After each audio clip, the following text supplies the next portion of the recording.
হোসেন সম্রাট বিশ্বের বৃহত্তম মুসলিম যে কান্ট্রিগুলোর মধ্যে পাকিস্তান, বাংলাদেশ, সৌদি আরব, ওমান, কাতার সহ অন্যান্য কান্ট্রিগুলো, সেই কান্ট্রিগুলোতে খুবই জনপ্রিয় একজন নেতা।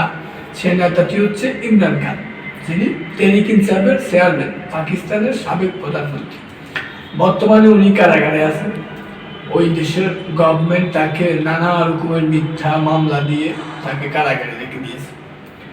কিন্তু একটা মজার বিষয় কি জানেন, উনি কারাগারে থাকার পরও শান্তিতে যে নোবেল বই ঘোষণা হয়েছে তার নাম এসেছে। উনি নোবেলের জন্য প্রাপ্য, মানে যোগ্য ব্যক্তি হিসেবে বিবেচনা করেছে যে নোবেল কমিটি দিয়ে তারা। তাহলে এখন বুঝুন, এরকম একটা সংগ্রামী মানুষ, এরকম একটা সুদর্শন মানুষ, ইসলামের জন্য খুবই জারে, গণতন্ত্র সব মিলিয়ে উনি একটা অসাধারণ ব্যক্তিত্ব, অসাধারণ মানুষ। ওনার একবার রাগ করে উনি ক্রিকেট খেলা ছেড়ে দিয়েছিলেন। ছেড়ে দেওয়ার পর উনি আবার রাগ ভেঙে, অবসর ভেঙে এসেছিলেন এবং 1992 সালে উনি আইসিসি যে চ্যাম্পিয়ন ট্রফি, আইসিসি বিশ্বকাপ, সেটা উনি অর্জন করেছিলেন তার নেতৃত্বে। উনি একজন সফল অধিনায়ক, রাজনীতিতে উনি সফল অধিনায়কই ছিল। কিন্তু দুর্ভাগ্য, যখনই আমেরিকার বিরুদ্ধে, আমেরিকার ত্রাসের বিরুদ্ধে, আমেরিকার আগ্রাসনের বিরুদ্ধে যখন উনি কথা বলেছিল, একটা বুহা পার্লামেন্টে অস্থায়ী ভোট এনে তাকে ক্ষমতাচ্যুত করা হয়েছে। ক্ষমতাচ্যুত করার পর ব্যাপক আন্দোলন হয়েছিল। সেখানে আপনার আন্দোলনের রসায়ন ওই দেশের যে গভর্নমেন্ট আছে তাকে একবার গ্রেপ্তার করে ছেড়ে দিতেও বাধ্য হয়েছিল। কিন্তু দুর্ভাগ্য, একটা মানুষ দেখেন অন্যায় প্রতিবাদ করলে যে জুলুমের শিকার হয়, নির্যাতনের শিকার হয়, তারই উদারতা হলো যে দেশটির সাবেক প্রধানমন্ত্রী ইমরান খান।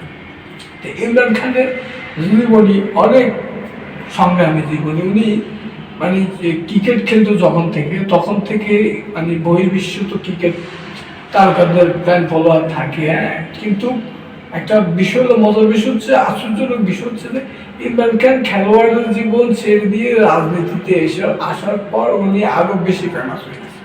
কেন ফেমাস হয়েছে? ওনার সুদর্শনিতা, যে রাজনীতি, ওনার যে নেতৃত্ব, ওনার যে গুণাবলী ছিল, এটা সত্যি অসাধারণ। বহির্বিশ্বকে উনি যে কন্ট্রোল করতে পারতেন, বিশেষ করে ইসলামিক দিক দিয়ে যে উনি সচ্ছল একজন আধুনিক ব্যক্তিত্ব ছিল। সো ইমরান খানকে এভাবে অন্যায় ভুয়া ভিত্তির মামলা দিয়ে তাকে এভাবে আটকে রাখা, আমরা বুঝতেছি মুসলিম বিশ্বতে এখন যে গাজায় আমাদের ইসরায়েলি সন্ত্রাসীরা বা ইসরায়েলি জঙ্গি গোষ্ঠীরা, ইহুদি গোষ্ঠীরা গাজায়, ফিলিস্তিনে ব্যাপক হামলা চালাচ্ছে। যদি ইমরান খান থাকতো, সেক্ষেত্রে তার বিরুদ্ধে এতদিনে জিহাদ ঘোষণা করতো। সত্যি মুসলিম বিশ্ব একজন ইমরান খানকে এখন খুঁজতে। আশা করি সকলে বুঝতে পারছেন। ধন্যবাদ।